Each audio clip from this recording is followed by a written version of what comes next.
Our topic is a life of a servant.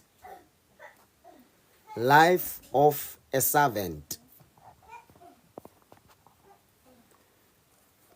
Life of a servant.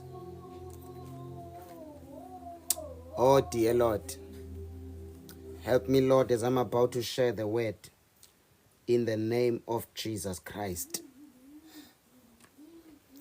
Sizothetha ke apha nge-life of a servant. Xa sithetha nge-servant, we're speaking about the servant of God. Not just any servant, but the servant of God. Someone who is serving God. Umuntu obiziwe wathunywa nguNkulunkulu. Life of a servant. I believe all of us, we are servants of God. I believe all of us, we are a servant of God. As long as you are saved, that means you are a servant of God. You are a child of God, and you are a servant of God. You are raised in your generation to serve God and his people. If you love God, you will serve God faithfully. If you love God, you will love his people, and you will serve his people because you are a servant. I believe all of us, so by 223, including myself, if you are born again, if you belong to Christ, you are a servant of God. Unomsebenzi to serve your generation. Ithi iBhayibhile uDavide, he served God in his generation. Then ke kwaphela ngayo kwabe sehamba emhlabeni. So nawe the reason ukhona kule generation ulapha to serve God and to fulfill God's purpose. Akho umuntu we-mistake. No one was born by family poor. It doesn't matter ukuthi background yakho injani, but you are not a mistake. You belong to God, and usuka kuNkulunkulu, usuka kuye uThixo. So especially after uselusindisiwe, noba waze emhlabeni nge-rape, noba wazalwa kwifamily poor, noba your father rejected you or your parents rejected you, wawukhulela kwi-orphanage, it doesn't matter ukuthi background injani background yakho, noba wakhula rich, awuyazi poverty, awukwazi ustrugglisha, whether you are educated or not, it doesn't matter. But what matters the most, if you belong to Christ, if you are born again, you are a child of God. Number two, you are a servant of God. Qala ube ngumntwana, then ubuye uzoba i-servant of God. Amen. Luke chapter number 1, we're reading verse number 8. I'm going to read in English. And the child grew and became strong in spirit, and he lived in the desert until he appeared publicly to Israel. And the child grew and became strong in spirit, and he lived in the desert until he appeared publicly to Israel. Thank you, Jesus. Life of a servant. Life of a servant. I want to be slow. Send Shumaila up. I have nothing much to say tonight. Ndifuna uveza into ethi bazalwane. God does not want to be represented by someone who will shame him before his enemies. God does not want to be represented by someone who will shame his word, who will shame his name. God does not want to be represented by someone or full of pride. Ndongen ongabaza abantu. You don't just become a servant of God. In order for you to become a servant of God, God is going to build you. He's going to make you uzokwenza. Uzokwakha ekwenza ngokwakhe. Kwizinto zonke ezibuhlungu xa usindisiwe, ayikho into eyodlula ukwenziwa.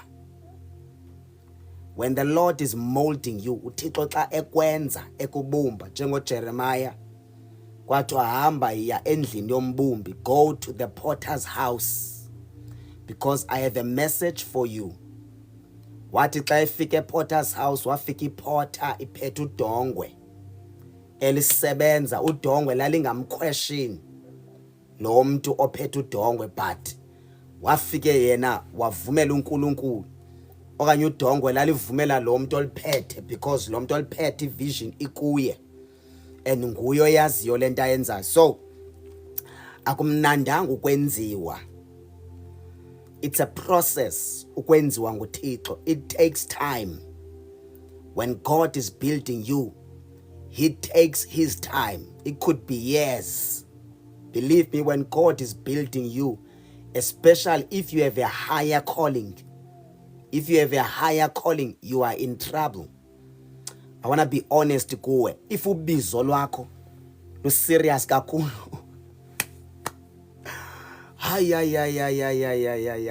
your training will be equal nobizo lwakho.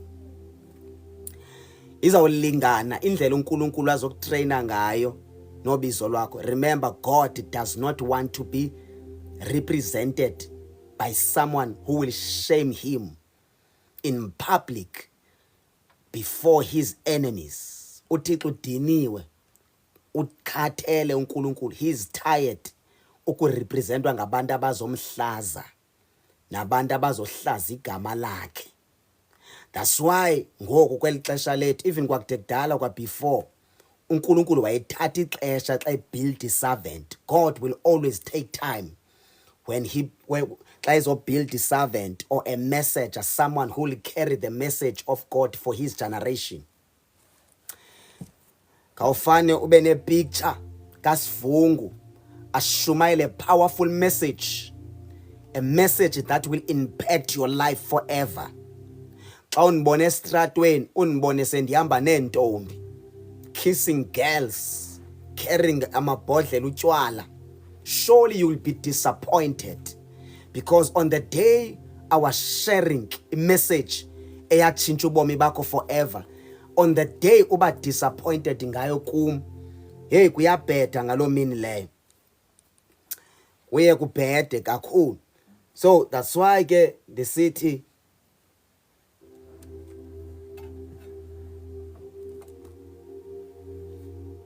yayisebenzele church.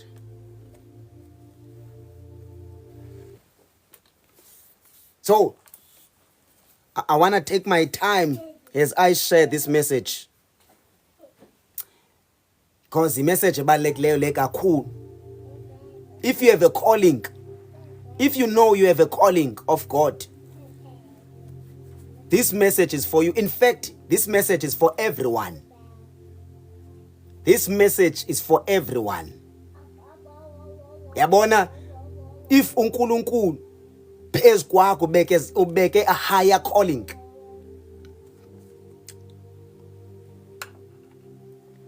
ifana nokwenziwa kwakho, God will take time shaping you, molding you, and you will go through many challenges and troubles because God is preparing you for your generation.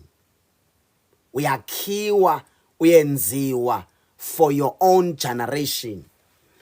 And uNkulunkulu uzawuthatha ixesha lakhe. God will always take his time. Xa build a messenger okanye builder, a servant. Number one, there is a university where God is building his servants. There is a university where God is building his messengers, his prophets, pastors, women of God, men of God. There is a university. That university is the desert, the wilderness. Xa ufika in that university, akubikho mnandi phaya. Number one, everything that you know about your life, everything, your skills, your knowledge, everything that you know, your abilities. Xa uNkulunkulu esenza servant, wenza sure ukuthi uyaqongqotha. He will empty you. Emptishe yonke into oyaziyo. No matter ingqondo yakhe igcwele kangakanani, no matter how intelligent you are, no matter how clever you are, no matter how good you are ezintweni ezininzi, your abilities and everything, xa sele fika uNkulunkulu akafuna amandla wakhe afika ahlale phezu kwendawo enamandla. Ufuna before afaka wakhe amandla enze sure ukuthi ususa la wakho amandla, your abilities, your skills, ubuclever, your intelligence, everything ngawo uzithathela kuye, enze sure ukuthi uyasusa zonke ezo zinto ezo. After sele zisusile ke uNkulunkulu, Nkosi yami, ukuze akwazi ufaka knowledge yakhe, akwazi ufaka zonke izinto zakhe kwingqondo empty, kwinhliziyo empty, engenazo izinto ezezakho. Hey bazalwane, uthatha isikhathi. He always takes time uThixo xa build servant. That's why omnye umuntu umbona umzekelo umuntu oshumayelayo, umbona naku umuntu seshumayela animazi noba uvelaphi, uhlobo ashumayela ngalo, i-character yakhe, i-attitude yakhe, indlela adila khona nabantu, i-patience. La mntu yi-graduate, ngumuntu owenziwa, wathatha ixesha uThixo emenza. Athi xa kubona ukuthi awukabikho right, aphinda lithathe udongo alichithe. Because you are in the potter's house, uyenziwa. Athi uThixo awukabikho ready, awukabiyo le nto ndifunayo. Jonga akuthatha akubuke athi no, ayikabiyo into ndiyifuna. Aphinda aluthe udongwe, aphinda alithatha aluthe udongwe, alithi phaca phansi, aphinda alisebenze njalo. Alisebenze udongwe, aphinda azama uyishape le nto ayifuna, because unayo imagination yale nto ayifunayo. Yebo, ayichitha uNkulunkulu iphele njalo, aphinda aqale phansi ayenze. Akumnandanga kula university. Phaya urejectwa ngumuntu wonke. Everyone will reject you. Nasebandleni you will be rejected. And akumelanga abantu bazonde. There is a purpose for a rejection. Ungabi na friends. Nabantu bekade bezi friends kuwe babhekele kude, because uNkulunkulu ufuna ukususa kwisixuku, ufuna ukususa kwi-crowd. Because endaweni ene-crowd you will never hear God clearly. And uNkulunkulu will never build ngendlela afuna ukubuilda ngayo kwindawo ene-crowd. Wenza sure ukuthi uyakususa where there is crowd, God will remove you. Akuthatha akusenzulwini where you will be lonely, apho uzovela ube nguwe wedwa, kuthi noba sekuphuma inkonzo awunayo nomuntu ongahlala phansi nayo nincokole nishare. Nasenkonzweni awunamuntu oclose naye, because uNkulunkulu ufuna ukwenza ube lonely. After lonely, then you will seek his face. Kulapho zoqala xa uqala uba lonely, athi uMoya Ngcwele noba ulonely kodwa ndikhona. Kodwa ndikhona. Because kakade befuna your full attention, your undivided attention, ukuze akwazi bakubuild for yena uNkulunkulu. Apho uThixo is building a servant, someone who will represent him, someone who will carry God's message, someone who will carry God's anointing, someone who will carry God's word, God's glory. Umuntu ozophatha athwale izinto zikaThixo, a represent the living God kwi generation yakhe. God will always take time to build umuntu onjalo. So what I want the anointing of Elijah. Jongu Elijah mkosta njana anointing. I want the anointing of Moses. Jongu Moses uThixo wambuilda for 40 years. ukuze akwazi uthola la anointing awayithola. Athi yo, I want the anointing of ubaba uBhengu. Amofunda ngehistory yakhe. uThixo wathatha ixesha lakhe wamdlulisa ezinhluphekweni, wamdlulisa kwindlala, waswela, wadinga impahla, wadinga izicathulo, wadinga everything abanye abantu abanazo. Kanti uNkulunkulu kwiprocess yokumbuilda, omnye athi go through i-delay. Abangajonga i-delay nti go through yona, I do not even understand sometimes, because ndithi ndiphuma kwi-7 days fasting ndibe ngena kwi-10 days fasting, manje ndisenza oma 15 21 days fasting, but i-delay imile. Ube uhamba uyoyiquestiona kuNkulunkulu lo delay. Hleze le delay yakho ayinayo into okwenza namademon, but God is preparing you for your generation. God is building you for your generation. Ngoba uNkulunkulu ufuna ukusebenzisa, enjebe zokusebenzisa yebazalwane. Hayi jonga abantu abangaka ba-attenda lo live, most yabo they are ba-impactwa zi-message endizishumayela kule ndawo, nezinto endimane ndizi-unlocka kule ndawo, kule pulpit endikuyo. Bathi abantu lo mfundisi ngathi mncinci nje, ezinye izinto zithathaphi. Siyambonga umoya ongcwele yakhe. Yebazalwane, ndisuke wilderness. I'm not sure noba seniphumile noba nikaphumile, ndike ndatsho before. Mna ndizithatha ngongathi ndisese-university e-wilderness, ndisesi-student. Zonke into endizishera apha ayizo zinto mhlawumbi ndahlaliswa phansi, ezinye zazo ndafundiswa i-basics of salvation. Kodwa I had to pay the price for the anointing. I had to pay the price for the message of God. I had to pay the price ukuze ivoice yam ndithi xa ndithetha abantu bandive, abantu bandinike attention. Athi noma umuntu ebedlula athi ngongena kwakhe angakwazi uphuma, yintoni limbambile? The anointing of Jesus Christ, where I had no choice but to pay the price. And ibhatalwa phi loo nto? A wilderness. Apho you will go through a lot.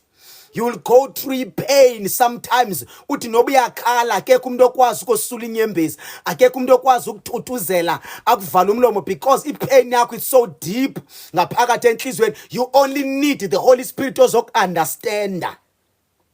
It's only the Holy Spirit ozoku-understanda. Ati what you go through, uNkulunkulu uyakwakha, ukwakhela izizwe. If you are an international preacher, you are in trouble. If your ministry yakho ebekwe phezu kwakho nguThixo, usenkingeni wena, you'll go through a lot. Ipain ozothi go through yona is-serious kakhulu.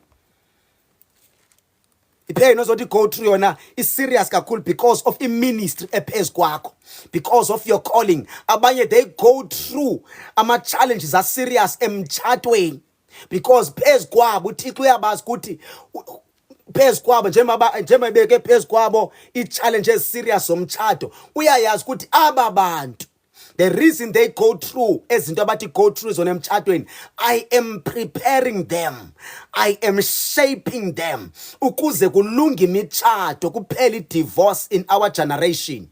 Abanye they ukuze bakwazi abantu advice. Ukubone ebazalwane, let me tell you something. Ndike ndayithela lento before. Andifuni uba fast ke yazi. Yini mongcwele ncede Nkosi yami.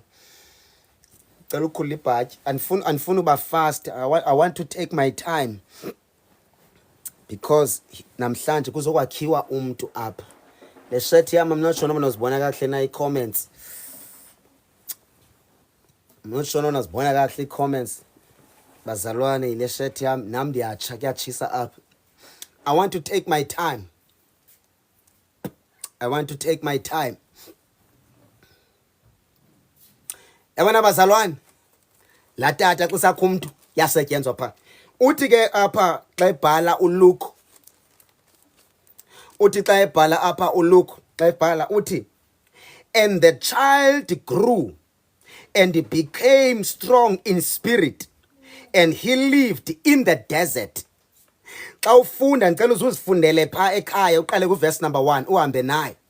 Hezba uyifunda lencwadi lena, ithi iBhayibhile uJohn wayene calling, i-calling yakhe was to prepare the way for Jesus. uJohn waprofetwa ngumprofeti uIsaiah engekabikho. Kwaprofetwa ngoJohn, kwaprofetwa ngeministry yakhe. kwaprofetwa ngecalling yakhe, kwaprofetwa ngejeni yakhe. Umama owayezothwala this prophet notata owayezozithwala this prophet, God had to prepare them ukuze bakwazi ukuthi go through many challenges so that bazawukwazi ukukhulisa umprofeti that will prepare the way for the Messiah Jesus Christ. Savalwa isibeleko sika Elizabeth. She was barren. Abanye omama bezala watshate semncane bazala abanye omama bathola abantwana bayakha imizi baba nento zonke, but Elizabeth, she was barren. Isibeleko sakhe, his womb was closed. Ithi iBhayibhile babehlala be-worried bembona ingathi sometimes uNkulunkulu akekho. Ithi mayichaza iBhayibhile, oh dear Lord, ithi iBhayibhile xa ibachaza ithi they were righteous. They were righteous and humble, and bengabantu aboyikuthixo but bengatholi bantwana, because God xa icebo, when the plan of God iphezu kwempilo yakho, when the purpose of God iphezu kwempilo yakho, you will go through many troubles, you will go through many challenges, because God is shaping you for your generation. God is preparing you for your generation, because ukulomhlaba nje uNkulunkulu ufuna ukusebenzisa. Ithi iBhayibhile wafika the angel of God to Gabriel, mayifika uphethe message ethi listen here Israel, wena Zachariah, ithi you will give birth to a son. Lo mntwana will prepare the way for the coming of Jesus Christ, which is the Messiah. Kuthi utata wakhe zangakholwe because inwele zakhe zazimhlophe, intshebe zakhe zazimhlophe selemdala, engakholwa ukuthi nya ebudaleni bam uNkulunkulu angaba sandinika umntwana. Xa ejonga inkosikazi yakhe seyingugogo seyingumakhulu, ingenzeka kanjani ukubana sithola umntwana ngenxa yongakholwa kwakhe? Ithi iBhayibhile wavala umlomo kuze angakwazi uthetha. uElizabeth waba pregnant, wathi sethola umntwana waba nguJohn. Kuthiwa there was celebration kwaIsrael. There was celebration kwaIsrael. Uthe selethola kwathiwa lo mntwana will bring joy in Israel, because uyisolution kwaIsrael. Yabona i-preparation abazali bakhe they had to go through kuze bathole umprofeti that will change their generation. Hey Nkosi yami, hayi dear Lord, bakhona abanye abatholi bantwana, abanye baya attend ababatholi bantwana, hleze nakubo uThixo une-purpose ngabo, uyaba prepare mhlawumbe mhlawumbe uThixo uprepare i-prophet ezawuzalwa ngabantu abangatholwa manje, someone who will change this generation. Umuntu ongazucompromise, umuntu ongazucompromise message, umuntu ongazuthanda imali, umuntu ongazuthanda abantu besifazane, umuntu ozoshumayela the message of God without compromise. So ke uma upreparewa kuyi-pain when God is preparing you. Oh dear Lord, wazala umntwana nakuthethwa lamagama kuthiwa ithi xa ithetha iBhayibhile, he lived in the desert. Yava, umuntu one higher calling of God, uJohn had a higher calling of God, but he lived in the desert. Utata wakhe was a priest, not just a normal priest, but he was a high priest. How come awuhlale desert, esuka from the rich family, esuka from the educated family, esuka kwindlu yompriest, but yena wakhutshwa kowabo wathathwa wayobekwa desert, wakhulela desert. Ithi iBhayibhile, he grew in the spirit and became strong because he lived in the desert. Ngoba uNkulunkulu wayengafuna ukubuild umuntu soft, because ngela xesha uNkulunkulu jonga according to history, as from the book of Malachi until to John, kuthiwa for 400 years uThixo wayengathethi emhlabeni. There was no voice of God. uNkulunkulu wayengathethi emhlabeni, wayethule ethecwaka for 400 years. Can you imagine uThixo angathethi nabantu bakhe for 400 years? That's why uJesu efika abantu benamademon, abantu be-paralyzed, abantu be-demon possessed, abantu begula, be-sick, all kinds of sicknesses, abantu beluze ithemba ukuthi ukhona umuntu okuthiwa nguThixo ophilayo. Bephelelwe lithemba ukuthi ukhona uNkulunkulu ophila. For 400 years uThixo ethule, waqala uThixo sambona ethetha ngoJohn. Everyone was curious xa ethetha uJohn, beqomba nasi isiprofeto sifezekuseka, maybe ngumprofeti kwaprofethwa ngaye ngoJeremiah, oHezekiel no Isaiah. athi andinguye, I'm just preparing for the way. uThixo xa eza kuthuma kwigeneration enenkani, xa eza kuthuma kubantu abahluphayo abasokolisayo, i-training yakho izaba tough, training yakho izaba nzima. Ungarejectwa ngabazali, ungarejectwa zii-sisters and brothers, ungarejectwa ngabangani, ungarejectwa ebandleni, ungarejectwa kwiindawo ezininzi kuba ngayangapho uyarejectwa. Kanti i-rejection othi go through yona yi-rejection apho uNkulunkulu udinga your full attention, ufuna your undivided attention. And once waqale wathola umoya oyingcwele, wathola uNkulunkulu nabuilda la relationship, uyayazi uThixo into yokubana you belong to him, ungowakhe. Ifamily yakho ayisena power because awuna relationship ingakho nefamily. Jonga abazalwa jonga ekhaya sibayi-7, njengoba sibayi-7 ekhaya, mina ndikhule ndingumntana different. I was different mina ekhaya. That's why nathi go through abuse utata apho abuse khona utata. Ubomi bami bonke from sengumntwana ndathi go through i-abuse, ndihlukumezeka, ndakhula ndaba mdala ndine-desire yoba ingaske ndingayazi ukuthi kunjani ukuba notata. Ngasingayazi ukuthi kunjani ukuba notata, i-feeling yokuba notata, kunjani ukuba notata. Mbona abanye bedlala notata babo njalo njani, qomba andiyazi benjani i-feeling. Mase ba yabona mina andikho close no sister bam, andikho close no brother wam, andikho close no mama onzalayo, like asikho close, it's like more like strangers. But ndiyazama kuyibuilda la relationship because indlela endikhule ngayo I was separated, ndaseparatwa, ndangumntana kuthiwa kwafumanise kwabantwana bonke mina ndingumehluko.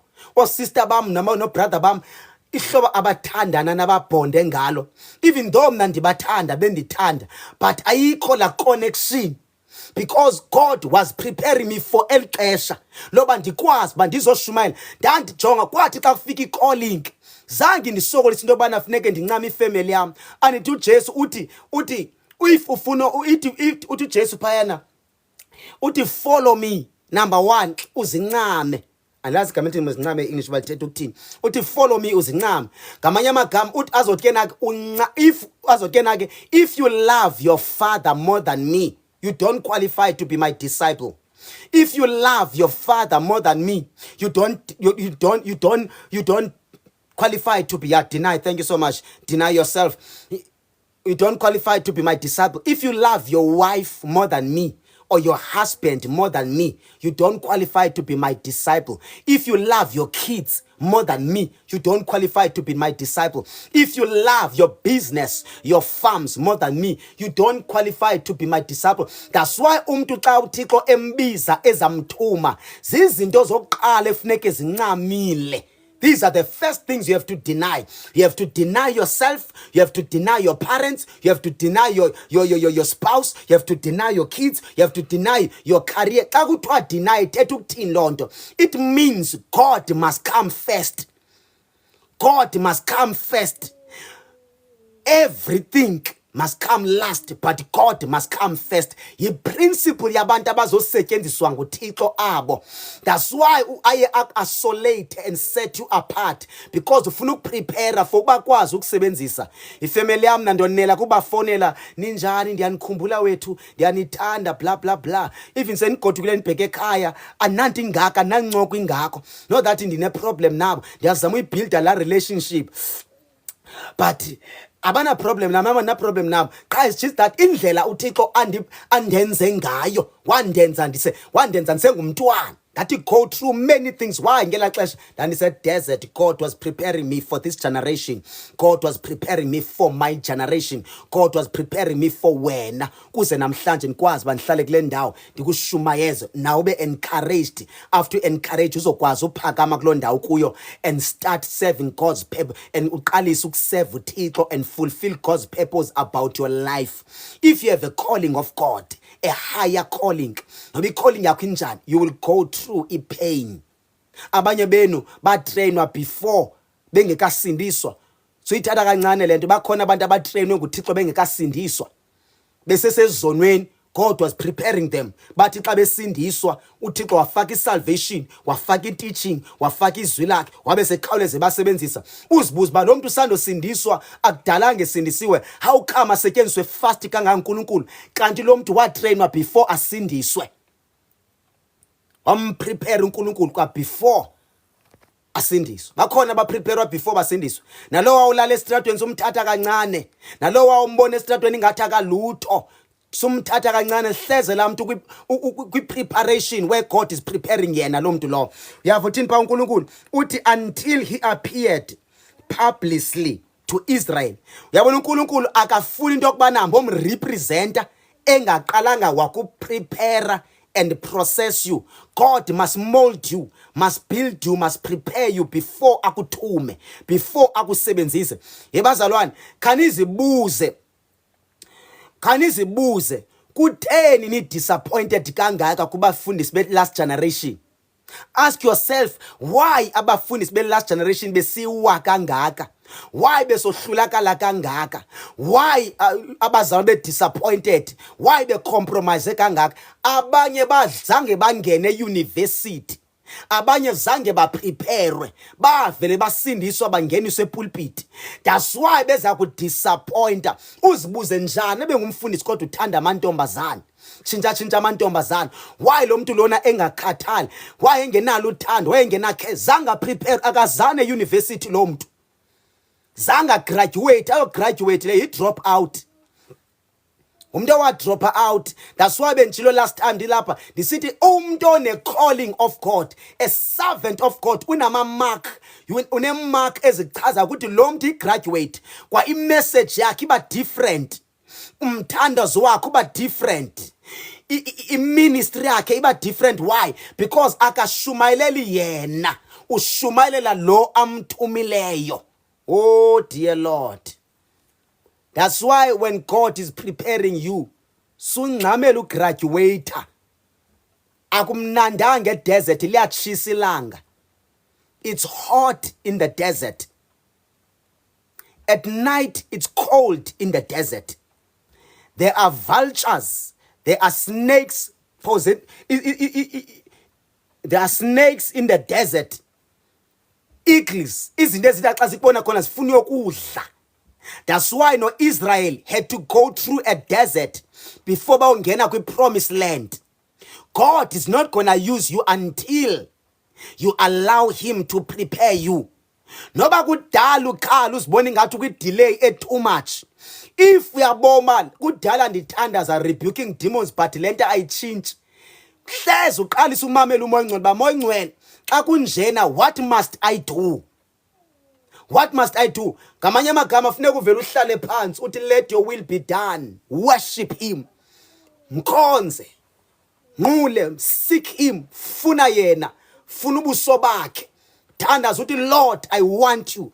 Lord, I want your face. Lord, I want your heart. Lord, reveal yourself to me. Xa use desert, that should be your prayer. La verse ethi seek him first. Ivesi leyana bazalwane oyenza ungekame epulpit. Oyenza ungekasetyenziswa. Oyenza oh Nkosi yami, oyenza la verse lena ungekaziwa, asikakwazi nobungubani. Asikakwazi eSouth Africa, asikakubona even ku social media, because use desert, use university. God is shaping you for your generation. God is building you for your generation. You are not a mistake. Nezinto what you go through zona, whether what you go through it divorce, whether what you go through ikwafumase ba uvi pain serious, maybe wa rejectwa, maybe zangu khuliswe ngabazali bakho, maybe zangu khuliswe ngtatakho, maybe wakhuluhlupheka, maybe onka izinto what you go through zona. God was preparing you for your generation. Ngoba ivoice yakho kufuneka uthi xa uthetha nabantu in your generation, abantu babe delivered, be deliverishwa ivoice yakho na imessage eshunyayelwa nguwe, because uNkulunkulu ukwakhile wakugqiba. Jongani bazalwane. Oh Nkosi yami, yazi kithi andifuna uphola. Ngase ngingathetha manje ngingashumayeli because ngiyaziva ndiyashumayela. Andifuna ushumayela, andifuna uthetha.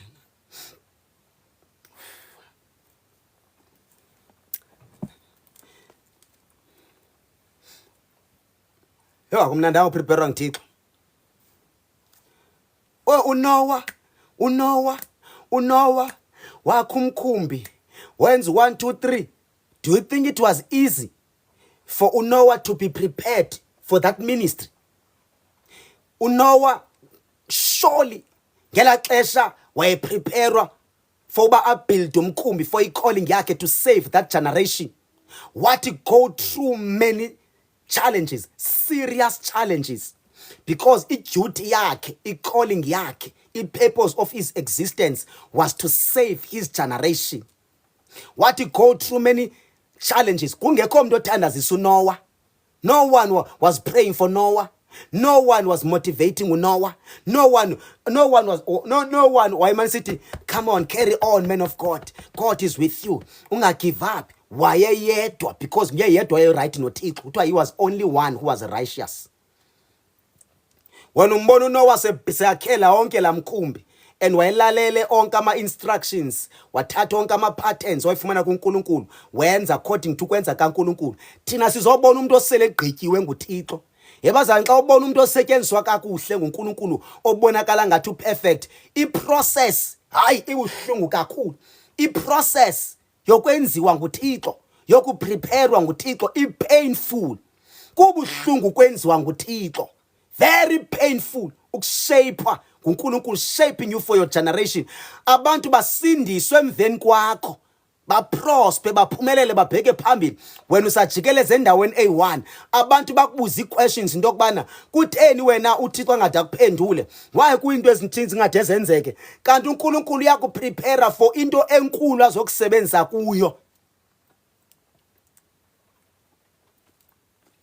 U-Abraham yayibona iprocess awathi go through yona. U-Abraham iprocess awathi go through yona. Wathi go through a serious process. Ezinye ze-promises u-Abraham awazithenjiswa nguNkulunkulu zange zenzeke kuye, kodwa zenzeka kwisizukulwane, zenzeka to the next generation. Ezinye izinto ezathenjiswa kuye u-Abraham zange zenzeke. Hleze nawe ezinye izinto uThixo akuthembise zona azuzukwenzeka ngawe. Wena uzawukwazi uvula indlela for i-generation yakho, then umke emhlabeni izinto wazethenjiswa nguThixo zenzeke kubantu abangazange bazihluphekela, kanti uNkulunkulu ufuna kuhlupheke wena for bona. You are the one who's going to unlock ama gates for abantu abazolandela emveni kwakho, ukuze i-generation nabantwana abazawuzalwa nguwe nabantwana obazala bangaze bahlupheke, bangaze badonse nzima empilweni, ngoba uNkulunkulu wasebenzisa wena for ukuvula indlela. Let us go to the story of Moses. Moses ibandla lakwa-Israyeli liyakhala e-Egypt bezislaves zikaFaro. While bezislaves zikaFaro, ithi iBhayibhile ke ngoku babemane bekhala besithi, Nkosi, uphi lo Thixo? Uphi lo Nkulunkulu ka-Abraham, lo Nkulunkulu ka-Isaac, lo Nkulunkulu kaJacob, lo Nkulunkulu kaJoseph? Where is this God? Kwaku-too powerful. Xa namhlanje sizislaves zikaFaro. Jonga ke uNkulunkulu wayiva imithandazo yabo nezikhalo zabo. Then God had to prepare a prophet. Then a prophet had to be born. Kwazozala umntana oyindodana ekuthiwa nguMoses. Kuthe xa kuzalwa umprofeti uMoses, soyithatha kancane wena into othe go through yona, nezinto othi go through zona suzithatha kancane. Emveni koko uMoses xa ezalwa kwaphuma ilaw ethi zonke boys ezizalwa must be killed, share only ama ladies. That's why namhlanje sibona abafana bephela zi-drugs nabutywala. The devil is slaughtering them. The devil is destroying them. If unomntana oyindoda oyindodana, you have to pray kakhulu ngalo mntana esasandozalwa. That's why namhlanje inkemba, iswedo Satan babulala ngayo zi-drugs. Inkemba babulala ngayo it's womanizing, utshintsha amantombazana. Inkemba babulala ngayo namhlanje, Nkosi yami, nase ndizichaze ngiyo zibonela. Masibuyele pha kuMoses. Wathi uMoses xa ezalwa umzali wakhe, abanye abantwana bafa xa kuzalwa uMoses, kodwa kwanyanzeka umntana athathu ofakwe emanzini. After efakwe emanzini wabonwa ngumntana oyintombi yakwaFaro, kuthiwa wamthatha wamkhulisela in the palace yakwaFaro. uMoses wakhulela khona, wafumana i-education yase-Egypt, wafunda kakhulu uMoses. Moses was an educated man of God. That man was educated, wayesazi everything about Egypt, wazazi zonke izithixo zaphaya. wayezazi onke ama-idols, zonke ii-gods zaphaya, nendlela eziworshipa ngayo, nendlela ekwazi ukucommunicate no-invoke ama-spirits ase-Egypt. Everything uMoses wayethi go through ezo zinto because God was training him and God was preparing him. Hleze omnye ngoku uyathakatha ukhona kwaba-life. Njebethakatha uThixo sezamsebenzisa, usezaba-delivered. After delivered aphinde laa mntu asetyenziswe uzofundisa ibandla ukuthi izinto zasemkhathini zisebenza kanjani, ibandla funeke liziprepare kanjani. Awusetyenziswa nguThixo ungekaprepare. Go to the potter's house uyokwenziwa, vumela ukwenziwa because you are a servant. Now ngeli xesha ke uMoses wakhula uthe uMoses selemdala wadliwa yi-calling, wadliwa yi-purpose, kwavuka into engaphakathi, i-purpose. Into yobana mna ndiyi-Hebrew, njengoba ndingumHebrew, amanye ama-Hebrews slaves, mna ndihlala epalace, ndidla kamnandi, ndiphila kamnandi. Yafika i-calling yamdla uMoses. Jonga why nsithi uMoses wadliwa yi-calling. Nanku uMoses ezobona umntu ongum-Egypt ehlukumeza umntu ongumHebhere. Uyafika uMoses ubetha laa mntu, uyambetha, after embethe emshayile uyambulala. After embulela uMoses, wayebulala laa mntu uMoses, wayebethwa laa mntu uMoses, udliwa yi-calling but uyenza ngamandla wakhe. He was not ready for ukwenza calling. He was not ready for save Israel. Even though yena wayezama ukuba saver, but he was not prepared. Even though yayikhona purpose, even though yayikhona plan of God phezu kwakhe, even though yayikhona calling, zonke into zikhona, but kwakudingeka baqale university ayotrainwa, ayokwenziwa, ayoprepare, processwe, then apromote nguThixo. After kwaziwa ukuthi uMoses uzawubulawa nguFaro, uyafunwa, wabaleka uMoses. After ebalekile uMoses, iBhayibhile wafika kwindawo phi eMidian, I'm not sure, yeah, eMidian. Uthe selefike khona uMoses lo ndawo yaseMidian, ithi iBhayibhile wahlala khona wolusi. Jonga umuntu educated osuke palace. This man was educated. This man wayeyused ukudla several colors, wayedla into ayithanda, egqoka into ayithanda, elala kwibed ezi-right, esombatha amashiti elinen, phila kamnandi uMoses esevwa ngabantu beseva uMoses. But kwanyanzeleka basuke from here abheke ezantsi because God was preparing him for his calling. God was preparing him for i-assignment ayibekwe phezu kwakhe. Wahamba uMoses, xa efika khona ithi iBhayibhile wathi xa efika khona kwanyanzeleka ukuthi he must become a shepherd. Wabheka e-desert and became a shepherd. Why wayeyi-shepherd uMoses? Because wayefundiswa indlela yokolusa izimvu. Njengoba efundiswa ukolusa izimvu, usezokolusa abantu bakaThixo. There are God's people efuneka kwazi babe yi-shepherd yabo. Oh Nkosi yami, emve ngoku uMoses, jonga uMoses wahlala khona ngexesha ahleli pha, ithi iBhayibhile for 40 years Moses watrainwa, wapreparewa for 40 years just to save Israel. Wathatha uMoses wajongiswa ezantsi nguNkulunkulu. Njengoba uMoses wayeme ngolu hlobo, wamthatha uNkulunkulu wamthi eqongqotha everything, emptying everything, education yayilapha, knowledge, everything Moses awayenazo, until wade wakhohlwa nge-Egypt, until wade wakhohlwa ngezithixo zakhona, until walibala yonke into. Uthe uMoses elibele everything, wafika uThixo waba ne-encounter noNkulunkulu because uThixo esazi ukuthi uMoses now uready into yoba ndingamthatha ndiyomsebenzisa akhulule abantu bam e-Egypt. Simnandi stories kaMoses, it's very important usifunde esa stories because imnandi kakhulu. Jonga kuMoses, after enziwa wagqitya uMoses, wambuild uNkulunkulu, wamprepare, wamthuma e-Egypt. Sele engasafuna usave abantu, kodwa ngoba ese-Egypt bezama usave abantu ngawakhe amandla, engasenamandla, sele mdala. Wathi xa efike e-Egypt ke jonga izinto ezenziwa uNkulunkulu phaya. Uyabona i-benefits zokuvumela ukubheka e-university, i-benefits zokuvumela ukuprepare nokwenziwa nguNkulunkulu. Look at the benefits, look at the results. Namhlanje there are many pastors, many preachers, many women of God, many apostles, many prophets, but there are no results, no impact, no transformation in our generation.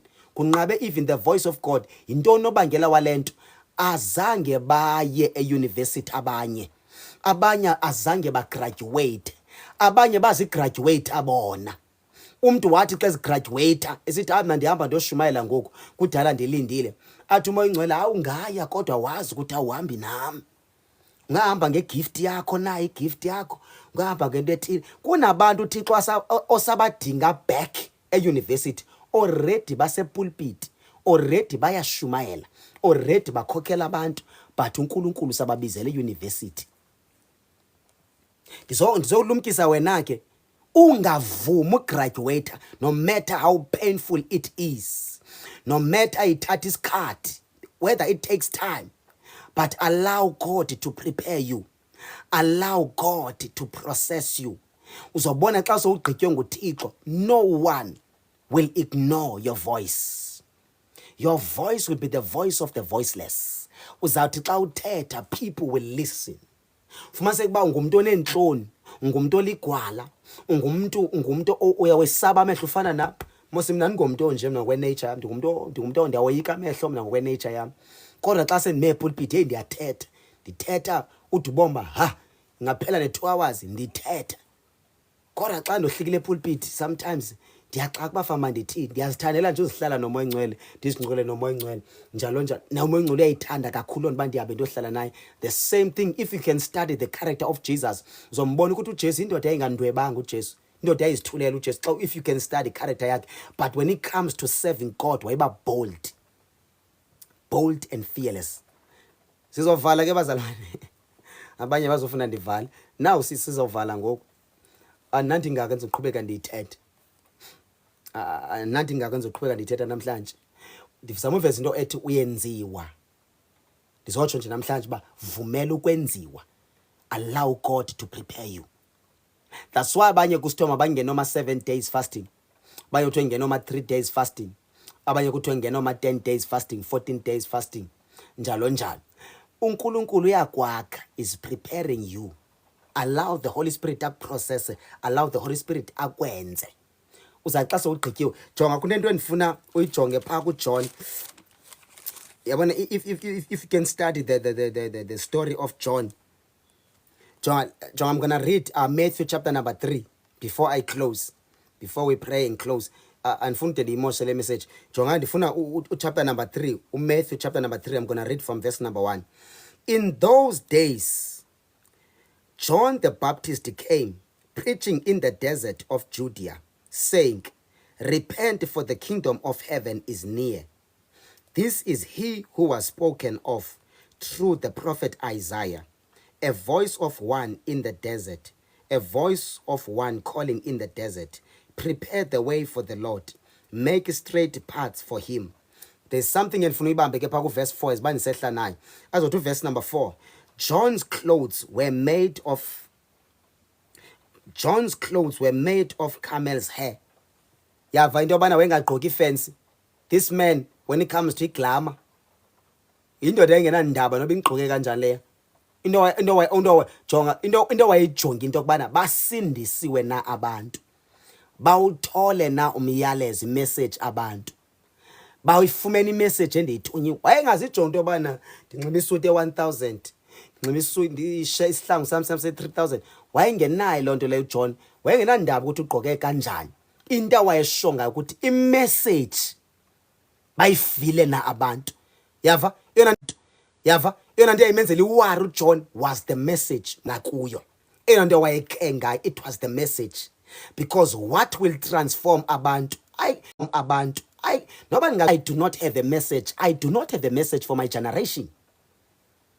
Isuit endinayo ndibe, if I don't have a message for my generation, I do not have a message for my generation. Omnye ukuze akwazi balandelwe ngabantu kufuneka bona omnye yazi khona umuntu ohayarisha imoto, anxiba isuti ezinhle, abe kwindawo zonke izinto zakhona, prepare yonke into ibe everything be excellent. But ufumaniseke uba lo muntu unento zonke, unazo zonke i-resources, a good sound system, unemoto, unemali, una everything, and liyamsupport ibandla, but akana message, akana kudla for ibandla. The only message anayo motivation kuphela, akana message for i-generation yakhe. igcwala ibandla. Yazi ke sometimes ngene wathi bona amabandla agcwele bangajonga ywa Nkosi Yesu abantu abangaka yini Yesu ngase ngaphakama indoda enomiyalezo, a man with a message from God, someone ongazukhompромisa, someone ongazukulwa ozalwa number 2 bazalwane network maybe isign wafuneke ndivale isign funeka uba ndivale ndiyavala like serious.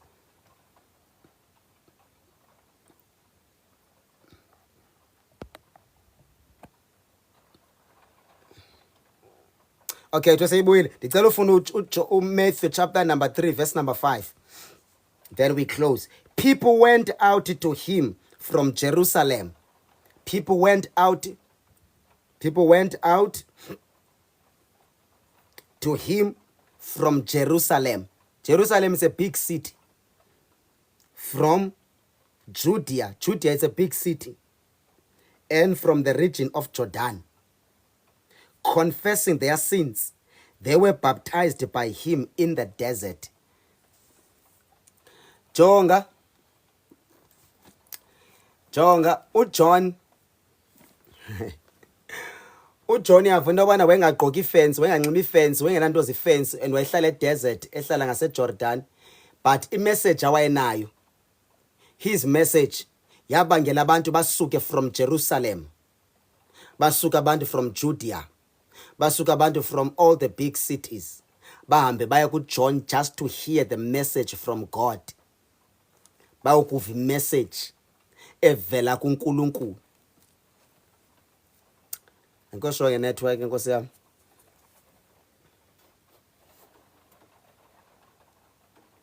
Nkosho ke network whether I right now.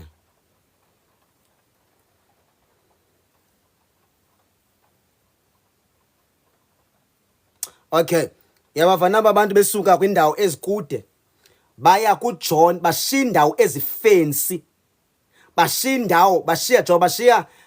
their businesses, bashiya their mansions, bashiya their big houses, their money and everything, baya kumuntu one-message, kumuntu onomiyalezo.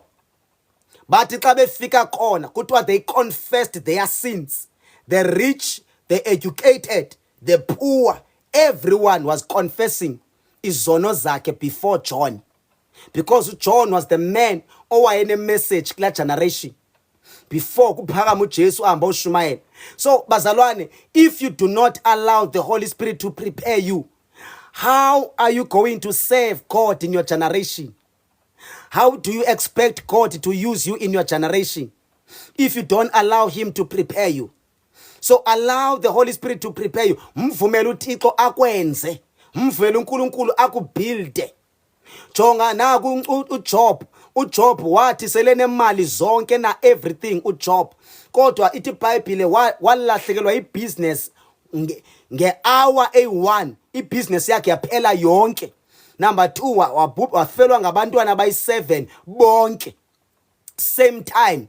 After sebefe bonke everything uJob wayiluza within an hour. Kwakufika umuntu ephethe imessage ethi ibusiness iphelile, into ethile ziphelile, nami ndisinde kuba ndizisa umyalezo, kuba ndizisa imessage. But le ndoda ithi iBhayibhile wavela wabheka emadolweni, then worship uThixo because wayesazi kakuhle ukuthi God is preparing me for a greater level, for a greater assignment. So ndizotsho nje bazalwana namhlanje, it takes time to build a servant of God. Ithatha ixesha ukwenziwa kwe-servant, because God in our generation ubuild abantu who will not shame him in public. uThixo uqathele ngabantu abazomhlaza. Bangapi namhlanje abantu abahambe belala namantombazane, batshintsha amantombazane, ude lonto ebandleni ithi yamkeleke ebandleni into kubana hayi umfundisi ujola nobani. Sesiyayazi lonto leyo futhi, we don't mind umfundisi wami ujola nobani. Into enormal leyo. Nawe kungekudala uzifunele yakhe, because once wajola umfundisi wonke umuntu ebandleni uzozifunela igirlfriend. Amantombazana azifunela ama-boyfriend. Aba bachatile bazawucheater because umfundisi uvela wayenza yanto enormal. Number 2, mase ba if ke ngoku Nkosi yami Kwakudla ngothiwa nazi into ezintathu efuneka uzigade xa uThixo ezokusebenzisa: ukuthanda abantu besifazane xa uyindoda. Number 2, ukuthanda imali, funeka ukugade ukuthanda imali. Number 3, ukugade pride. Ezinto eziyi-3 zimbetha umuntu afe and ziyalimaza ugcobo. Bethi anointing umuntu ifana nomuntu one-pride. Umuntu one-pride uyesabeka, noba igift yakho uyayithanda but woyika yena. Qoma ndiyamoyeka lo igift yakhe ngeba ndiyayinqwenela. I so wish lo muntu angathatha azosetyenziswa kule ndawo, but i-problem yi-pride, because uzofika asi-undermine kwakule ndawo athi yo nikhonzele entente nemdaka, yo hayi benzoshumayeza abantu abayi-30. Ndingathi ndine-message epowerful kangaka ndishumayeza abantu abayi-30. Yabona i-pride engaka, i-pride engaka. Athi yo mna Nkosi yami zonyathi ndizohlala phi, anayo i-couch yam. Suppose babene-couch yam ndedwa ndizofike ndihlale i-pride too much. Ngumuntu owashiywa kudala umoya ongcwele lowo. Abantu abaninzi kunzima uThixo ukuthi abasebenzise because bane-pride too much. As a result, bazala umuntu one-pride bomamela sometimes akana message. Abanye bathanda imali enkonzweni. Kunenye into yakhe yathethwa ngomnye umzalwane uthi uthi u-invite umuntu enkonzweni, athi xa ezenkonzweni kufika kuthethwa ngemali. Abangeza enkonzweni kufika kuthethwa ngemali, bangajonga andisenantloni inkosi yam, akashube ndimshumayeze, ndamshumayeza ndamthatha ndaza naye. Xa ndiza naye enkonzweni ayikenye into ethethwa ngayo, kuthethwa ngemali, akukho kwa message for abantu ukuthi mabaze ngaphambili.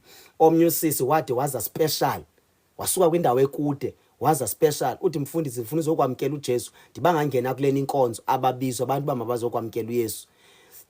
Nditama amanye amabandla ahluthi anamabandla anesakhiwo, anemali, anento zonke, anenamba. Baninzi abantu abakhoyo. So ke ngoku abasayiboni incama inidi yongena ezitratweni boshumayela, abasayiboni incama inidi yovangela ko-TikTok, ko-Facebook, social media. Abasayiboni inidi yoba babashumayele bemisa intente, kwenza i-open air njalo njalo, because umuntu right. Ndinemoto, ndinomzi, ndinayo yonke into. Akuyekwa uvangela uthi uyofa xa une-calling yobuvangeli. Yintoni ezocima i-calling? Ndiyawabona amaxeko akudala ayishumayela ade ayofa because ubizwa likapheli i-assignment okayigqibi, uyaqhubeka ushumayele njalo njalo. So bazalwane, kubuhlungu ixesha esiphila kulo. Umuntu oyayithola ivangela kaqathwa, wathola ivangela right, ndishayela izandla.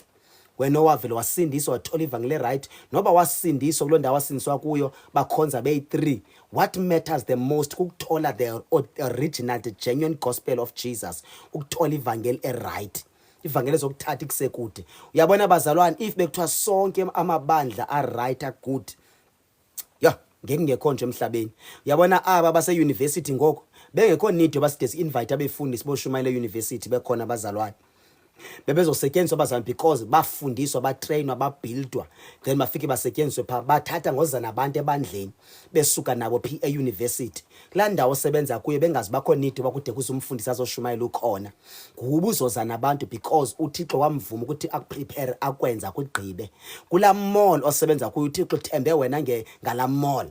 Maybe usebenza e-waterfront use-Cape Town, uThixo uthembe wena nge-waterfront. The reason wakunika umsebenzi wahamba ukuthatha ukubeka e-waterfront is because esazi ukuthi uzokusebenzisa wena e-waterfront. If wawutrainwe kakuhle, wafundiswa kakuhle, buzobona buzobheka kuthi. Ayithethi into noba ungakhonza ebandleni eligcwele ushiye ibandleni abantu abayi-10.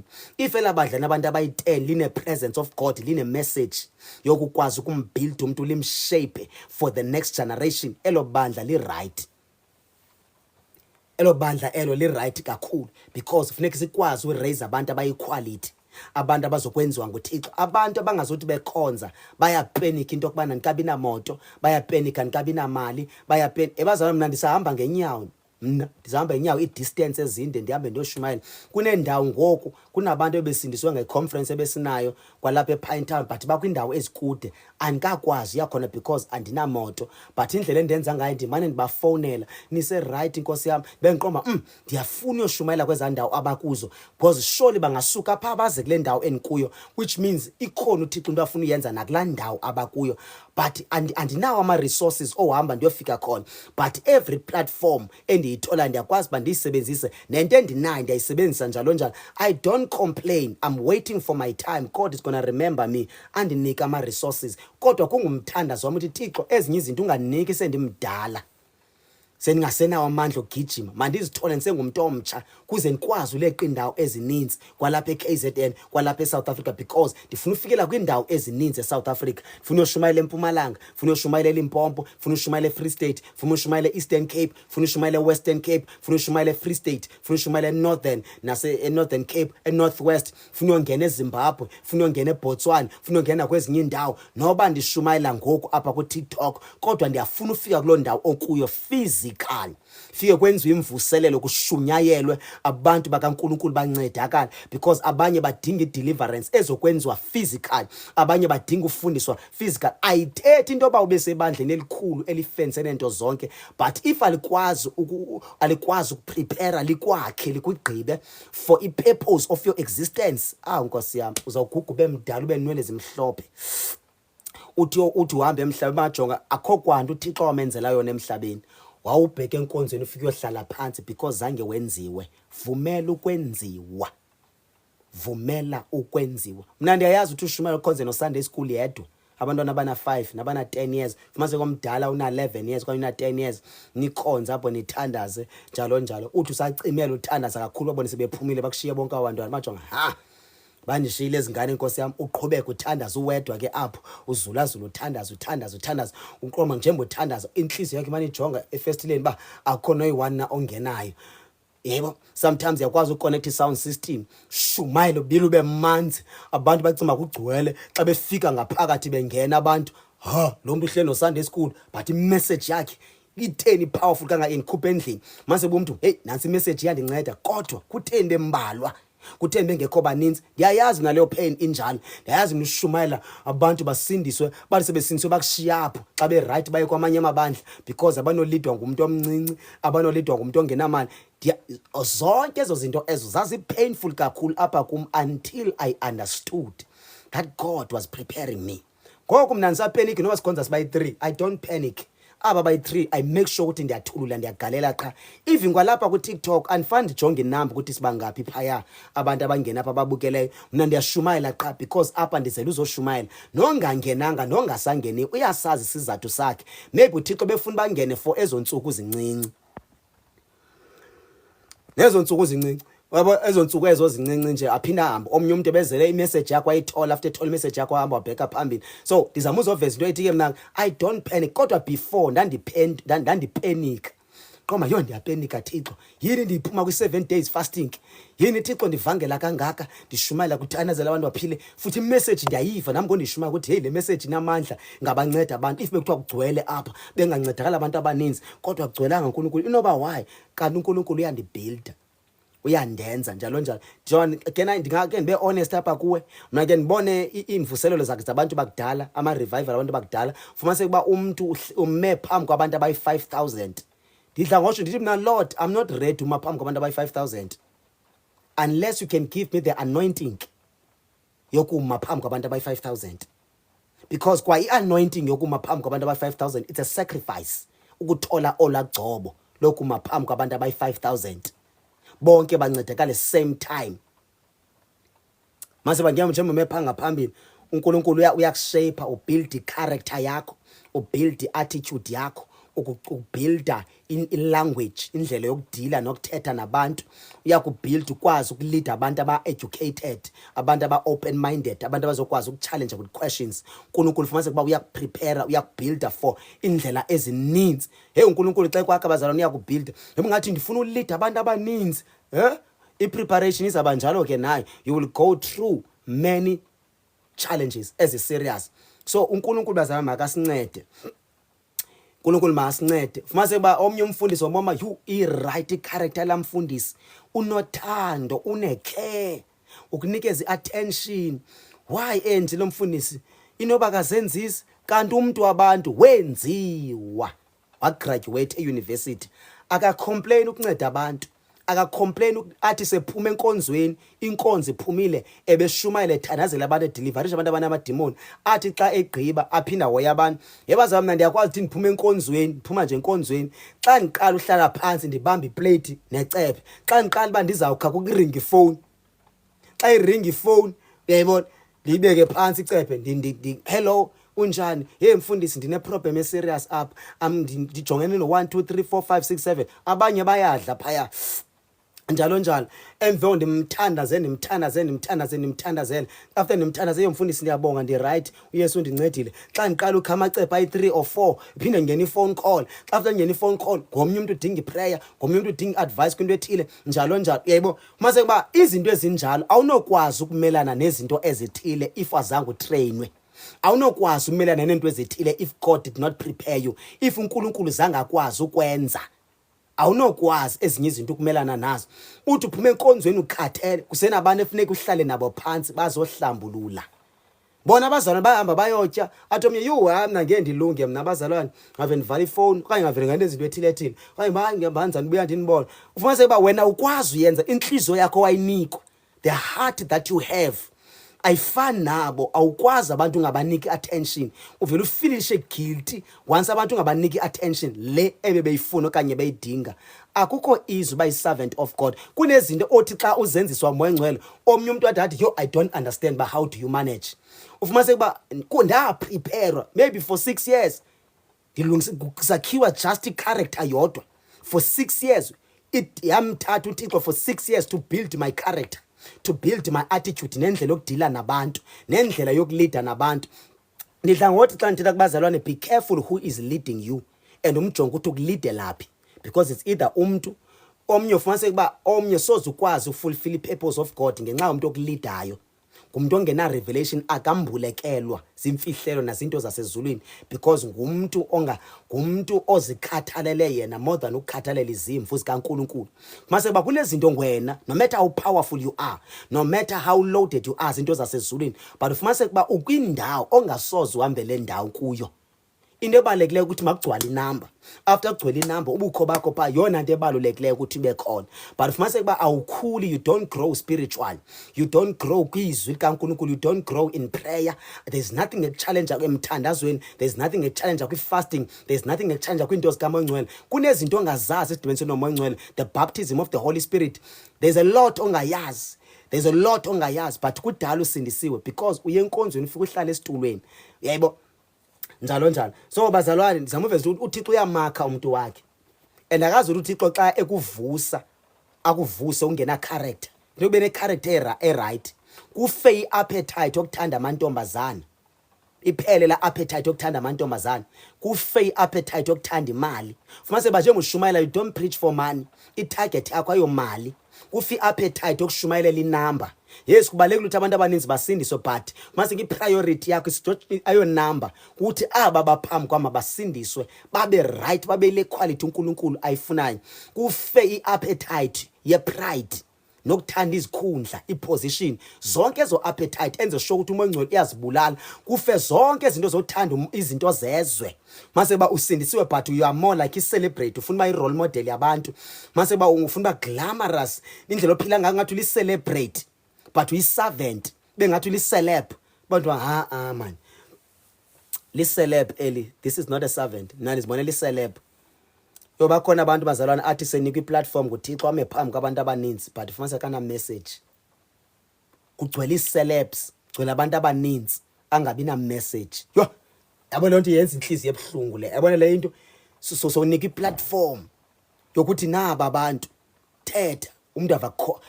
Ndifuna ukuthi compromise, maybe ya compromise andazi. Kodwa ke into endisho ngayo nje uvuboma yo, le ndoda le message ishumayela lapha Nkosi yami.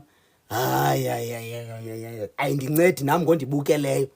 But this message is not even helping me. Nazi celeb, nabo DJ Tira balapha, nabo Somizi balapha, nabo bani balapha, onke ama celeb nabantu bebhola ngabi na message. Futhi ubuzazi bozawuma pha khange uye nakuThixo uyofasta uyolanda umyalezo uthi Thixo, please give me a message for these people.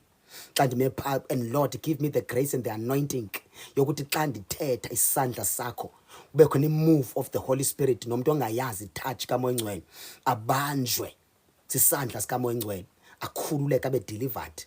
Athi umuntu bendili-celeb, athi omnye ndajoyina i-Illuminati, undibona ndi-famous kanga ndajoyina i-Illuminati, ndingayazi ukuthi ndizophuma kanjani because bendisi-slaves kaSatan. Kodwa uthe xa ushumayela khona kwanento enditoucha never deliverance isenzeka kum ndihlele esitulweni athi nami ndiyamfuna lo Jesu. After uthi ndiyamfuna lo Jesu asindise umuntu kuthiwe naku uSomizi usindisiwe. Bangapha abantu abanophenduka xa nosindisa uSomizi. Many people will be saved. Kunabantu abadlala nge-platforms abazivulelwa umoya oyingcwele. Kunabantu abadlala nge-opportunities abazinikwe ngumoya oyingcwele. Abanye ke ba-compromise, abanye zaba prepare, abanye andigxeke bazalwane. Kunjalo nje. Masilale ke bazalwane egameni lenkosi uJesu. Sobonana on Saturday. I love you so much. Now I will pray. Now ngizothandaza. A life of a servant. That is a life of a servant. God will prepare you before he will use you. You have to sacrifice your life. That's why I said to Paul, become a living sacrifice, holy and pleasing before God. If you am jonga bazalwane ikhona, okay, before ndivale nansi le ndawo. Ngixolela ke bazalwane nina benithemba ndingancami ngovala. Ijonga before ndivale ikhona le ndawo endifuna ichaza ethi if uye wayiskip iclass uyabonakala. If zange ungene high school waphuma e-primary wabheka e-university uyabonakala ukuthi zange ungene e-high school. Umuntu oskiphe ama-class uyabonakala. Umuntu wangene e-primary wangene high school but akangene e-university uyabonakala. Every class okungenisa kuyimo engcwele suyiskipha. Don't skip a class. Make sure ukuthi zonke iclasses uyazenza. Ikhona iclass apho kwenziwa khona i-character ne-attitude yakho ne-language indlela yokuthetha nabantu. Khona iclass enjalo apho uThixo akuprepare kwizinto ezinjalo. Khona iclass ye-anointing, iclass yomthandazo. Manje ngibongcwele ukutrain ukuthandaza uwedwa. Kule ndawo ukuhlala kuyo akukho mabandla, akukho befundisi, akukho bazalwane. Nguwe wedwa ophaya. Njengoba nguwe wedwa ophaya uyathandaza. Ngibongcwele ukuphusha wedwa udepende kwaba life. So don't skip leyo class. So iskipha leyo class leyo. Umzekelo abazalwane endikhonza nabo apha. Liseza ixesha loba ndisuke phambi kwabo. Baseza ungena kule class nawo kuyo. Loba ufumanise kuba umfundisi akekho ke ngobhathi sisodwa. Apho funeka umuntu athandaze eyedwa. Iclass ye fasting and prayer, don't skip it. Isebenzise lo class. Uthandaze kakhulu because God is preparing. Unesizathu. So uMongcwele kwenza uthi go through lo class. Mina ndandivuswe ebusuku athi uMongcwele mbothandaza. Ndandivuswe ekuseni abanye belele uthi uMongcwele abanye balele nje athi ndithe wena mbothandaza. I didn't know ukuthi uThixo was preparing me for these days. Namanye amaxesha azayo uNkulunkulu khona iclass where you become the student of the word. You spend a lot of time studying the word of God. Your heart is so tasty for the word of God. Une appetite yokufundizwe. If usenayo appetite of studying the word of God, unala hunger, please study the word of God as much as you can. Lifundizwe kaThixo kangangoko onako. Ungaliyeki because here's a season apho ongazibana chance khona apho zoba busy. Mase indlela obusy ngakhona ichance ubufunda iBhayibhile ufumana just 20 minutes but uncedwa ukuthi iminyaka edlulileyo wayisebenzisa iclass ongeniswe kuyo nguNkulunkulu. Ikhona iclass apho yokunikela. Fumanise ukuthi uThixo ufuna ukusebenza for ukunikela kakhulu. Njengoba kunikela kakhulu fumanise baThixo kodwa andinanto. Why ufuna ndincame nezi izinto endinazo? Ufuna ndincame nezi izinto. Yazi umuntu wayekanikele kuma athi nansi imali mfundisi. Uqala kwamshuma athi nansi umuntu imali ambothenga isuti.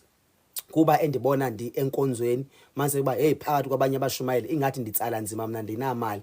Mase kuba anikele mhlawumbe umuntu nge-1500 ndithi mina andinawo ukwazi uyisebenzisa le 1500 ndicela uyijika ndiyenze umnikelo because enkonzweni kushort izitulo. Njema zingekho izitulo ndifuna unikela ngezazitulo andikwazi banginganxiba isuti enhle kodwa enkonzweni kunabantu abahlala phezulu kwamabhakede nabantu abahlala kabuhlungu.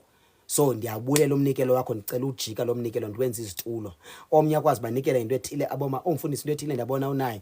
Ndiyabulela kakhulu ngalo mnikelo ndiyacela ujika lo mnikelo because andikwazi I cannot anivi kamnandi xa ngibona into enjeya njalo njalo yebo. So omnye ufanele ba ukwisizini yokunikela kakhulu nikela man. Nikela kangangoko uthi xa kuthuma ngakhona. Iclass akufake kuyo uzawubona xa sele kubuya iblessings. Zawuthi xa zibuye iblessings kube ngaske ungamnqandi uNkulunkulu.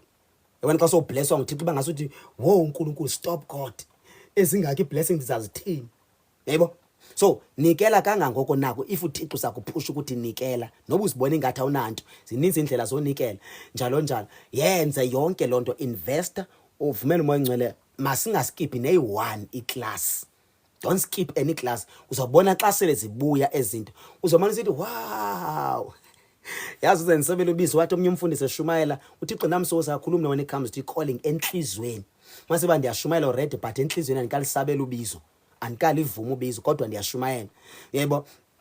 Jonga ke washumayela omnye umfundisi wathi ke na ke wathi izambane a potato iyathathwa kombiwe ifakwe emhlabeni kugqunyelelo wathi phansi komhlaba kuba mnyama futhi uba lonely uthi xa sophansi komhlaba then ufe life elazambane the potato liyafa after lifile elazambane earlier then bese kuvuka into ngaphakathi xa kuvuka lanti ngaphakathi igqobhoze phansi komhlaba ivele after ivele bese kuvela amazambane amaninzi ngenxaba kufe elili1 emvenko kwafika umfama awakhuphe athi xa wakhupha athi wow ndaze ndaphuma ebumnyameni kudala nsebumnyameni athathwa layishwe kwi-truck njengoba kuhanjwa ne-truck ufanele ukuba ndisencinga la advert ke ngoyesithi I'm a potato chips I'm a potato khona advert yakudala ithanda ukuthi I'm a potato amazambane onke aphuma efama ayacelebrate yakwaSimba chips emvela potato ithathwe emvela ikhutshwe iphuma imdaka pha icelebrate ndaze ndalibona ilanga benikade ndingalazi ilanga kade ndingaliboni ilanga icelebrate iphuma phansi komhlaba emvenkoko ilayishwe trucking xa ilayishwe trucking yofakwa emanzini ihlanjwe yacelebrate I'm a potato ndiphumile ahlanjwa amazambane ihlanjwe potato ihlanjwe cleanwe Nkosi yami clean potato benhle beclean kuyacelebrate kumnandi ithi sa celebrate kube njalo kuthiwe yiza nephila emveli philishwe izambane xa liphishwe yo liyakhala ngapha hey ngoku kuphilishwe iskin elezambane liyakhala ngoku yo likhumbula back kulaa ndawo belikuyo lilonely phansi komhlaba liyakhala liyaphilishwa izambane yo alizazi balenziwa ntoni yo liyakhala kususwa zonke kuthiwe nelinye nelikade licelebrate boma ha then khumbula kulaa ndawo ye-loneliness kuthathweni kuthiwe come laphilishwa onke amazambane athi selephilishwe kuthiwe iza nomtshini siwachophe after siwachophile amazambane senze ii-chips likhale yo after selikhalile liyathathwa kubiliswa amafutha how dear Lord ayabila amafutha angapha the oil is boiling lithi xa lijonge ezambane lithi ha nam ndiyapha ay umbumbu thulithe cwaka serious alithatha lithi shwa embizeni after lifaka embizeni avala isiciko likhali izambane ubona amafutha esithi lishwa xa ugqofa amazambane kwi-oil ebilayo kuthi shwa uza ayakhala yo ndiyasho kanti umpheki uprepare the best meal ever likhali izambane kube lonto xa ivula imbiza usalivala sathi shwa njengoba isathi shwashwa athi awakabi correct amazambane ayiphinde ivalwe imbiza yo likhali izambane lithi seligqiba liqaphine ivula umpheki imbiza athi xa jonga lithule lithe cwaka athi xa likhupha eliva athi li-ready now ukuthi ningaseva abantu ayi evele lithathwe lifakwe kwi-packaging wena uthi xa ufika phaa kwaSpar okanye kwaWoolworths uthi bengicela i-Lays uthi ngicela eze-Caribbean ndicela o-salted uthi omnye ndicela ngapha kuthiwa yintoni ngicela iSimba chips zentoni cheddar ngicela wena uthi xa uzidla aze zamnandi nazi i-Lays i-Caribbean is my favorite kanti process athe go through yona it was painful wena umthengi umuntu ufika abone a final product yento eseyigqityiwe seyiperfect but lona omdlayo uthe go through i-process painful kakhulu unjalo kuThixo that is the attitude of God washumayela lo mfundisi lo esitulweni ndehla ndatshintsha indlela okuhlala hlala ngolhlobo hayi ndancama ndathi Thixo ndiyalivuma ngokubizo amaza udala ndikhalaza iminyaka yaqenqeleka ndiyashumayela kodwa ba ndiyakhalaza enhlizweni yo Thixo ndaze ndibe nayo imoto yo Thixo ndaze ndibe nayo imali yo Thixo into esingako ufuna ndizincame yo Thixo what about my dreams my visions and bazalwana ngo-2016 ndazobheka eGerman because ngokwesikolo ndenze lento kuthiwa yi-tourism management ndandiyithanda kakhulu ki-tourism kwezinto ze-tourism esikoleni ndenze into kuthiwa yi-tourism management 2016 ndazobheka eGerman yebo ndibheka eGerman thola ama-opportunity a-right but kwafika i-calling after kufika i-calling oko nandikhala yo Thixo ngeke why ungandilindi Thixo ndiqale ndihamba amazwe after sendihamba amazwe ndiphinde ndibuye why Thixo ungandilindi ndiqale nenze uzithethe ezo zinto ezo zakho uncame kulaa tata yo hayi Nkosi yami uthetha uncame kulaa tata uncame bomani ngoku ndincamile ngoku wehle after wehlile xa uthula uthe cwaka aqala athethe uThixo akubuild akuqongqothe kube yilonto uNkulunkulu inobuka sihleke ngathi udlala igame yazi lento yasilento yokusindiswa ingathi igame nje between uSathana noNkulunkulu ke nixa nihleli sometimes ndiyihleke lenqoma hey ingathi igame ubomi xa ujonge life like serious it's like a life ubomi ngathi it's a game. Sometimes uNkulunkulu uyakwazi umvula uSathana akuhlasela uSathana ifana xa sometimes ungasathandazi uSathana uNkulunkulu uyamyeka uSathana bamazo attack after ke bazo attack uNkulunkulu uSathana aku-attack uSathana because uThixo ufuna ubuyele back emthandazweni uSathana uyasetyenziswa sometimes ukuzama uzophusha wena nawo abanye benu apha ngebe ngidala bangasindiswanga wanceda uSathana attack so that uzosindiswa yebo. So siyavala ke bazalwane iba njalo ke into kwenziwa nguThixo it takes time abantu bafuna i-final product abayibona i-perfect but i-process it's very painful nawe what you go through nyamezela endure. I understand it's painful I understand kubhlungu but here is my advice kudala ukhalaza khawehle ube obedient allow the Holy Spirit to build you lo university okuyo allow the Holy Spirit to prepare you. I understand use university i-graduates azikho apha yabona abekho befundisa apha abekho befundisa lo life and bajudge mina because nabo babhizi kwindawo zabo nabo babashumayeza abanye abantu kwindawo zabo and awunto irongo le into right yebo into right leyo kuthi bangabikho kule ndawo babe kwezindawo ongenayo ungena ngoba kunento afuna uzoyigaina after sele gain laphinda aqhubeke abheke phambili. So uNkulunkulu makakunincede ke bazalwane nonke ngobuninzi benu wena usofuna ugive up ungabi sa give up God is on your side ungakuncama uNkulunkulu ungamncama ungamlahli uyathandwa ezulwini akuphela kobomi bakho noba wa divorce noba walahlwa ngumyeni noba walahlwa inkosikazi noba yeyiphi pain owathi go through yona noba washiywa ngabantwana okanye uthola ibantwana noba kudala ufunda but awugqiba esikolweni uyafaila oko noba intoni enzekayo whatever that you go through don't give up and don't give in.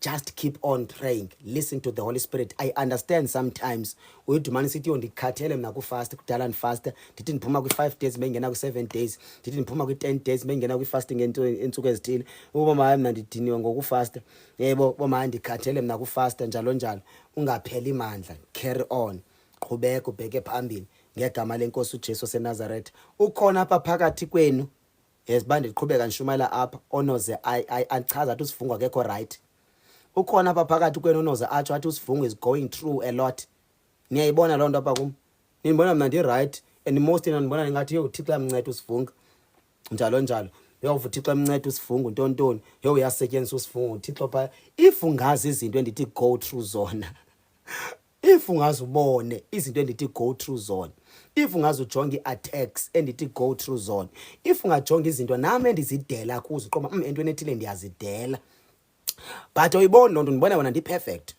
undibona ndizi-lazy ezi-right ezezigqityiwe njalo it's the same thing uThixo ayifuna nalapha kuwe jonga abefundisi ba-weak kakhulu nami ndingumfundisi ndi-weak kakhulu qha ndifihlwe igrace because nami ndingumzalwane ndiyafana nawe sucimba famba nakuma ikifika into bandithi wa kodwa Thixo into ethile kutheni ngakenzeke Thixo kunini kunikwa kunini Thixo yini inkosi yami kho ndikhumbule njalo yini inkosi yami kha undikhumbule nami bakhona abantu abablesswa nguThixo abasindiswe emveni kwakho fumanise wena kudala usindisiwe bablesswe nguNkulunkulu wena kudonsa kuhamba ixesha izinto zakho zihamba kancinci izinto zakho ziyatsala batsho inoba kutheni mina nkosi yami suba samquestiona ke ngokuNkulunkulu khangela i-purpose kaNkulunkulu ngawe khangela i-calling yakho you must know your calling and follow your calling so that ukwazi uthandaza une-revelation nge-calling uThixo ayibeke phezu kobomi bakho zazichaza ke nento ze-calling i-question uzazi kanjani ilanto uzazi kanjani i-calling yakho senigqibile ngawe yabo njalo into ezinjalo but into ebalekileke ke bazalwane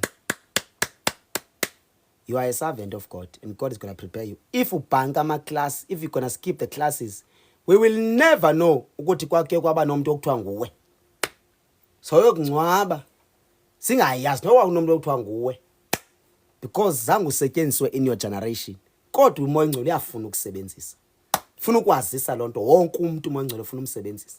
Abanye bazobuilda abanye abantu John funa ukubonisa kulento i-message yami ezawulandela ke le ya Saturday.